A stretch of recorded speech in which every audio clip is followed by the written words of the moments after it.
Guys, कैसे हैं आप? उम्मीद करता हूं कि आप सब खैरियत से होंगे, खुश होंगे और हमारी दुआ है कि आप हमेशा खुश रहें, हंसते और मुस्कुराते रहें। मेरा नाम है रहमान अनवर मैं हूं मोहम्मद सईद और मैं हूं ज़फर इकबाल। और आज हम जिस वीडियो पर रिएक्ट करने जा रहे हैं, इस वीडियो का टाइटल है western countries show their hypocrisy towards India. तो देखते हैं भाई वीडियो। भाई शाम की अगर वीडियो पसंद आए तो लाइक सब्सक्राइब ज़रूर कीजिएगा और कमेंट में अपनी राय का इज़हार ज़रूर कीजिएगा। तो करते हैं भाई वीडियो स्टार्ट। पिछले कुछ महीनों में भारत की गवर्नमेंट ने काफी कड़ा एटीट्यूड लिया है वेस्टर्न देशों की तरफ। Europe has to grow out of the mindset that Europe's problems are the world's problems, but the world's problems are not Europe's problems. Europe भी बहुत कंप्लेन कर रहा है कि भाई इस रशिया यूक्रेन युद्ध के बावजूद इंडिया की रशिया के साथ रिलेशनशिप क्यों है। How do you think you'll be trusted by others after that? Why do you think anyone will help Delhi after you didn't help others over Ukraine? India ने कहा है कि भाई हम एक इंडिपेंडेंट फॉरेन पॉलिसी इसलिए फॉलो कर रहे हैं क्योंकि जिस तरह कुंवारी लड़की के आसपास शशि थरूर का कोई भरोसा नहीं, उसी तरह इंडिया भी मानता है कि वेस्टर्न देशों का कोई भरोसा नहीं। और वेस्टर्न देशों के द्वारा रशिया को एक स्टेट स्पॉन्सर ऑफ लेबल किए जाने के द्वारा और पाकिस्तान को नहीं लेबल किए जाने के द्वारा वेस्टर्न देशों ने एग्जैक्टली भारत का पॉइंट प्रूव कर दिया है। कैसे, आइए पता करते हैं।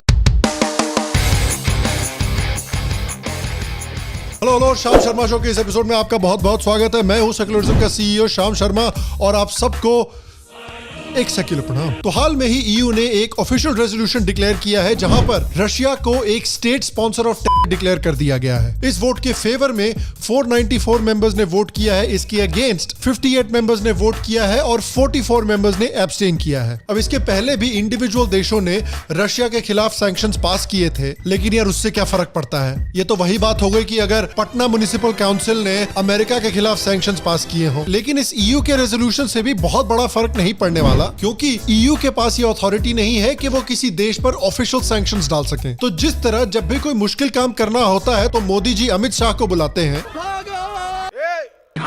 सफेद कपड़ा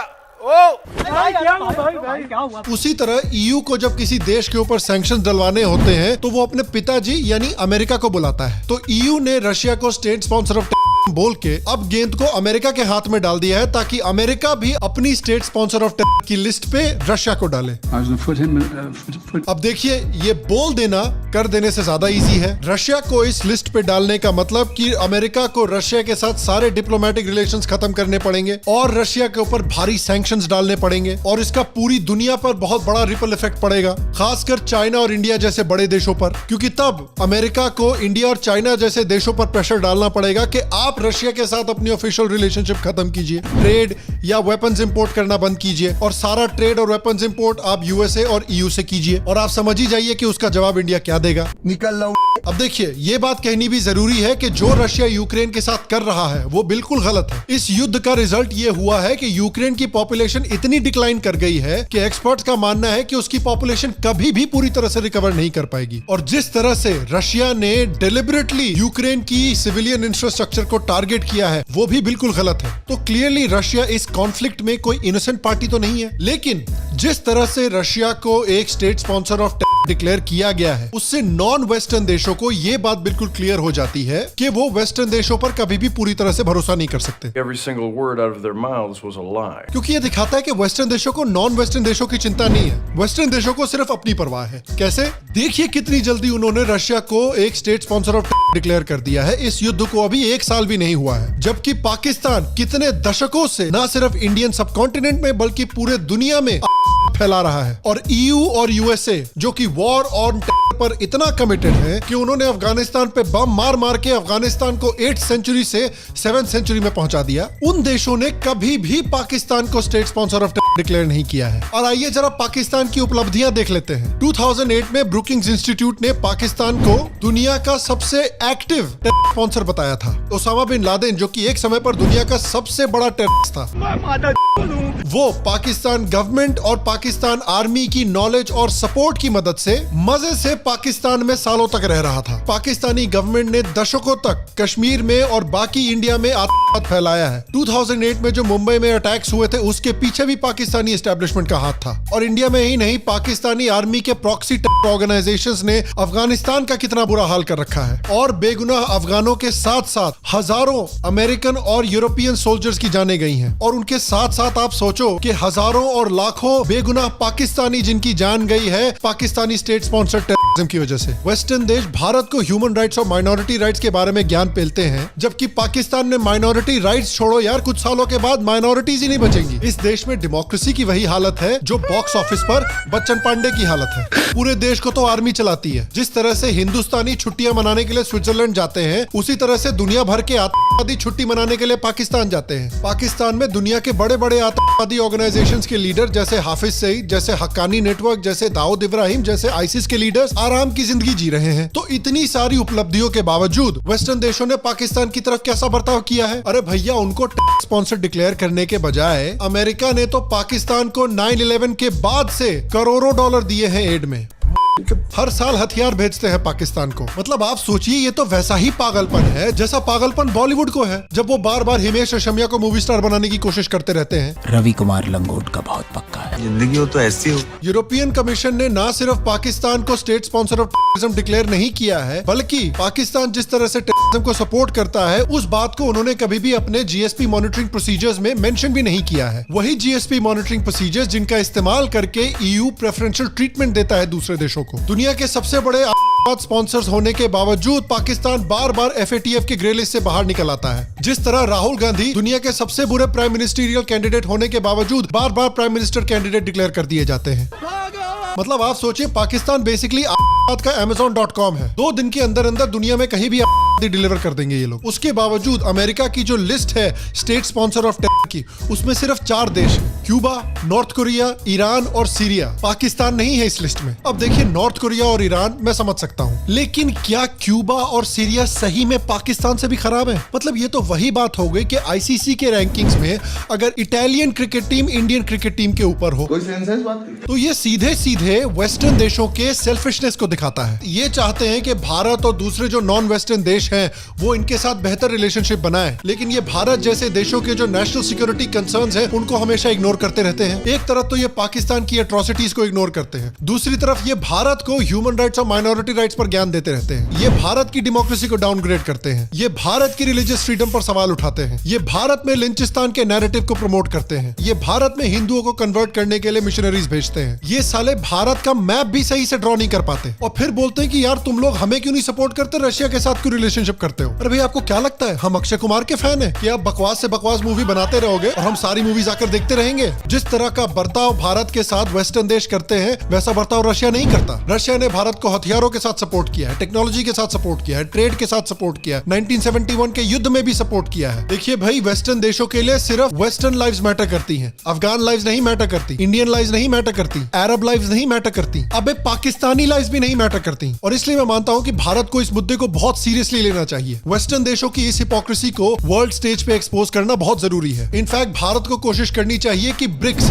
साथ में मिलकर एक स्टेटमेंट निकाले रशिया को state sponsor of terror declare किए जाने के विरुद्ध। ब्रिक्स ने हाल में ही सऊदी को भी ऑफर किया है कि वो आकर ब्रिक्स को ज्वाइन करें, और अगर ये सारे देश मिलकर एक ऐसा स्टेटमेंट रिलीज करते हैं तब जाकर वेस्टर्न देशों की सही से फटेगी। क्योंकि देखिए, at the end of the day Russia को state sponsor of terror declare करना और पाकिस्तान को नहीं करना, इससे एक और बहुत बड़ी प्रॉब्लम खड़ी होती है कि भैया हम टेररिज्म को और स्टेट स्पॉन्सर ऑफ टेरर को डिफाइन कैसे करेंगे? encyclopedia.com के हिसाब से स्टेट स्पॉन्सर ऑफ टेरर वो होता है जब एक गवर्नमेंट दूसरी गवर्नमेंट के खिलाफ टेररिज्म को फैलाती है, और एग्जैक्टली यही तो पाकिस्तान कर रहा है। मतलब अगर आप एक वर्ल्ड कप की टीम चुन रहे हो और स्टेट स्पॉन्सर ऑफ टेरर उसमें क्राइटेरिया हो, तो पाकिस्तान को नहीं सिलेक्ट करने का मतलब ये हुआ कि आपने एक ऐसे प्लेयर को नहीं सिलेक्ट किया जिसने बाकी सारे प्लेयर से 50 गोल ज्यादा स्कोर किए हैं। खासकर अगर आप देखें कि यूएस के स्टेट स्पॉन्सर ऑफ टेरर में कैसे देश है, तो इससे तो पूरी दुनिया में कंफ्यूजन हो जाएगी कि भैया स्टेट स्पॉन्सर ऑफ टेरर साला होता क्या है, क्योंकि जो क्राइटेरिया है वो तो बिल्कुल बायस्ड है। तो जब भारत कहता है कि यूरोप की प्रॉब्लम हमारी प्रॉब्लम नहीं है, हमारी फॉरेन पॉलिसी बिल्कुल इंडिपेंडेंट है, तो क्या गलत बोल रहे हैं? क्योंकि जिस तरह से यूरोप बिहेव कर रहा है वो कैसा इंसाफ है, वो कैसा वर्ल्ड ऑर्डर है? वेस्टर्न देश चाहते हैं कि भारत उन पर भरोसा करे। सर जी, किसी ट्रांजैक्शन की तरह ही भरोसा भी 2 तरफा होता है।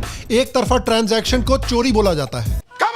अगर वेस्टर्न देश को रोकने में सीरियस हैं, तो उनको पाकिस्तान को भी एक स्टेट स्पॉन्सर ऑफ डिक्लेयर करने की जरूरत है और पाकिस्तान पर कड़े सैंक्शंस डालने की जरूरत है। वहां से शुरुआत कीजिए, उसके बाद नॉन वेस्टर्न देशों के साथ अच्छी रिलेशनशिप बनाने की बात कीजिए। और मैं आपसे पूछना चाहता हूं कि क्या आप मानते हैं कि पाकिस्तान को भी एक स्टेट स्पॉन्सर ऑफ डिक्लेयर करना चाहिए? अगर हाँ या ना, नीचे कमेंट सेक्शन में मुझे जरूर बताएं। अगर आप भारत की फॉरेन पॉलिसी में जो नया चेंज आया है, नया एटीट्यूड आया है, उसके बारे में और जानना चाहते हैं तो यहां या यहां पर क्लिक करके वो वीडियो भी जरूर देखें। अगर आप शाम शर्मा शो का नया मर्च चेकआउट करना चाहते हैं तो नीचे मर्च स्टोर के लिंक पर क्लिक करके मर्च को जरूर चेकआउट करें। अगर आप शाम शर्मा शो का मक क्लब ज्वाइन करना चाहते हैं तो नीचे पेट्रियन के लिंक पर क्लिक करके शाम शर्मा शो का मक क्लब जरूर ज्वाइन करें। मैं आपसे अगले एपिसोड में मिलूंगा और तब तक स्वस्थ रहें, सुखी रहें। फिर मिलेंगे और आप सबको एक सेक्युलर प्रणाम। जी गाइस, तो जैसा कि आप वीडियो देख रहे थे, बिल्कुल भाई शाम की अगर बातें देखी जाए तो भाई उन्होंने ना बातें बिल्कुल ठीक की हैं। अब सबसे पहले देखा जाए तो इंडिया के ऊपर सब दबाव डालते हैं कि रशिया से आप कोई तिजारत ना करें, जो भी हो जाए रशिया की तरफ कोई कंट्री ना जाए, क्योंकि सबके ये भाई है मौक़िफ़ कि उनकी तरफ से भाग जाए। लेकिन अगर देखा जाए ये जो अब नया शोशा है ना भाई छोड़ा यूनाइटेड नेशन ने, ये एक बहुत अच्छा है। ये जो सीधा जाकर पड़ा है ना अमेरिका के गले, अमेरिका भी बहुत भाई ऊपर से ऊपर नीचे होकर निकल जाता था और बाकी जो कंट्रीज़ हैं उनको भाई फंसा देता था, और वही इस बार भी हुआ है। लेकिन इस बार कुछ उल्टा हो गया कि भाई यूएन ने उल्टा भाई अमेरिका पर फेंक दिया है। तो ये बहुत अच्छा काम किया कि उनको इसमें असल सीधा में मिला एक भाई। प्लानिंग है ना, प्लानिंग ये है कि हम किसी तरह रशिया को इस लेवल तक जो है ना वो डिक्लेयर कर दें कि कोई भी कंट्री उसके साथ जो ट्रेड वाला सिस्टम, क्योंकि रशिया को जिस तरह इन्होंने सैक्शन लगा के देखे हैं यूरोप ने या अमेरिका ने लगाए सैक्शन, वो इसलिए लगाए थे कि ये फाइनेंशियली तौर पे कमज़ोर हो जाए। लेकिन उसका फ़ायदा इनको नहीं हुआ। इन्होंने बहुत कोशिश की लेकिन वो दिन ब दिन जो है ना वो मजबूत होता जा रहा है, और मतलब उसको किसी किस्म की कोई टेंशन नहीं, उसने किसी के आगे हाथ नहीं फैलाया। ये थोड़ा अरसा नहीं होता कि इस हद तक जो है ना वो एक कंट्री इतने सेक्शन के बावजूद सर्वाइव कर रहा हो। अब इनको मसला ये हो गया कि जो मेजर 2-3 कंट्रीज़ हैं ना, जिसमें चाइना हो गया, इंडिया हो गया, और आप दो के कर लें, ये अभी भी उनके साथ जो है ना वो चल रहे हैं। किस तरह चल रहे हैं? ओपनली ये नहीं कि उनको सपोर्ट कर रहे हैं हर तरह, लेकिन तजारत के लिहाज से उनके साथ चल रहे हैं। जिस तरह आपके सामने आयल वहाँ से परचेज कर रहे हैं, और ये एक बहुत बड़ा बिजनेस है आयल का। तो मतलब कोई परसेंटेज मेरे जहन में नहीं आ रही, इतनी परसेंटेज के हिसाब से इंडिया वहाँ से अपना आयल परचेज कर रहा है। तो ज़ाहिर बात है अब इनको ये चीज़ हजम नहीं हो रही, क्योंकि इंडियन एक बहुत बड़ी मार्केट है इंडिया की, जहाँ पे रशिया को बहुत ज़्यादा एज भी है इस चीज़ का। तो उस चीज़ की वजह से अब इन्होंने जो है ना ये स्टेप लिया कि हम अब इस तरह का कोई काम करें कि अगर वो कंट्री फिर भी इनके साथ चलते हैं तो फिर उन कंट्रीज़ के ऊपर हमारा जो है ना वो फिर रुझान होगा, हम उधर अपने सेक्शन को बढ़ा के उनको भी जो है ना वो इस चीज़ में शामिल करेंगे। ये एक प्लान हर बंदे की अपनी थिंकिंग है, मुझे तो यही लग रहा है। अब देखो इसके ऊपर किस हद तक अमल दरामद करते हैं, क्योंकि मैं कल परसों देख रहा था हमारे भी लोग जो है ना वो बहुत सारे उधर जाके डेरे डाल लिए, उन्होंने भी वो भी रशिया से जो है ना वो ऑयल परचेज करने लगे हैं। और आज रशिया ने भी इस चीज़ के ऊपर ऐलान किया है कि जो भी कंट्री अमेरिका से पूछ के हमारे तरफ आएगा आयल लेने के लिए, उसको हम आयल नहीं देंगे। तो यहाँ तक हमारे जो कुछ एनालिस्ट हैं वो इस चीज़ के ऊपर यही कह रहे हैं कि उन्होंने ये बयान पाकिस्तान के हवाले से दिया है, क्योंकि पाकिस्तान पहले जिस तरह इमरान खान ने वहाँ से परचेज़ करने की कोशिश की लेकिन उसको नहीं मिला, और क्योंकि वो अमेरिका की तरफ से थोड़ा मसला आ गया था। लेकिन अब जो है ना वो गए हैं, तो इनसाइड यही कह रहे हैं कि अमेरिका की तरफ से इनको अप्रूवल मिली है कि आप ठीक है आप कर लें। मतलब इस तरह की एक सियासी बेस्ड चीज़ चल रही है। जब तक रशिया के साथ इंडिया और चाइना खड़ा है ना, वो तब तक उनको कोई किस्म की एक परवाह तो उनको खुद भी नहीं है अगर वो करे तो। लेकिन ये इनका सैंक्शन लगाना, ये एक टेररिस्ट स्टेट डिक्लेयर करना, ये तो एक नाइंसाफ़ी और एक गलत बात है, क्योंकि युद्ध हो रहा है। अब उधर वो भी अटैक कर रहे हैं, इधर ये भी अटैक कर रहे हैं। कुछ रशिया को भी नुकसान उठाना पड़ रहा है और यूक्रेन काफ़ी नुकसान उठा रहा है, और यहाँ तक कि अब वो पोलैंड में भी उन्होंने इन्होंने एक ड्रोन वगैरह मारे मुरे हैं, तो इससे एक काफ़ी उधर ना आग भड़की हुई है। हम तो इतना मतलब कि हमारी मीडिया कवर नहीं करती, लेकिन इंटरनेशनल आप न्यूज़ें या कवर करें ना उसकी देखें तो एक बहुत सीरियसली अब मामला हो चुका है एक यूरोप के लिए। तो अब यूरोप दिन दहाड़े अपना एक दौड़ लगा रहा है कि इसको कहीं ना कहीं से हम रोकें और कहीं ना कहीं से इसकी एक जो वो तेल बेच रहा है उसको बंद करें, इधर इंडिया पर दबाव डालें या ऊपर चाइना पर कुछ दबाव डालें। तो ये कुछ आज ऋषि सुनाक ने भी एक मतलब के स्टेटमेंट दिया कि हम चाइना से एक मुकम्मल ही अपना एक उनके साथ कोई तल्लक ही नहीं रखना चाहते, ऐसे उसकी कोई स्टेटमेंट थी। लेकिन मुझे लगता नहीं कि कुछ हो पाएगा जब तक चाइना और इंडिया रशिया के साथ खड़ा है ना, तब तक वो अपना अच्छा एक सरवाइव करता रहेगा भाई। और दूसरे नंबर पर यह है कि अगर देखा जाए तो एक भाई ने ठीक बात की है कि ये जो भाई पाकिस्तान में टेररिस्ट होता है बहुत ज़्यादा, अब काफ़ी हद तक देखा जाए तो आज भी एक अटैक हुआ है भाई, वो पुलिस वाली जो गाड़ी पर हुआ है उसमें हाँ बिल्कुल भाई काफ़ी ज़्यादा डेथ हो गई हैं। और वैसे भी वो बहुत बड़ा हमला था, लेकिन खुलेआम उधर दहशतगर्द घूम रहे हैं। ये होता है भाई दहशतगर्दी, ब्लास्ट कर रहे हैं जो उनका मर्जी वो हो रहा है भाई। बस इस ये चीज कुछ को लोग आपस बोले। में भी बस एक मिले जुले हुए हैं इस मर्द को। हमें तो अब इस सियासत अपनी का पता है जहाँ तक कि इनकी सच्चाई है, तो ये सब मिला गुला। हम तो बोलते हैं कि सैंक्शन आज लगाते अभी लगा दें इन पर, अभी लगाएं, लेकिन अगर सैंक्शन लगाएंगे तो दूसरी कंट्रियों को भी एक नुकसान होगा, क्योंकि अभी कुछ ये सीक्रेटली कर लेते हैं या कुछ करते तो हैं, लेकिन अगर सैंक्शन लगाएंगे तो ये फिर ओपनली करेंगे, क्योंकि फिर इनको कोई डर वगैरह नहीं होगा। तो लिहाजा इनको सैंक्शन लगाने की बजाय इनको रोकना चाहिए। बिल्कुल भाई। तो उम्मीद करते हैं कि गाइस आपको वीडियो पसंद आएगी। अगर पसंद आए तो लाइक सब्सक्राइब जरूर कीजिएगा और कमेंट में अपनी राय का इज़हार जरूर कीजिएगा। अल्लाह हाफिज़।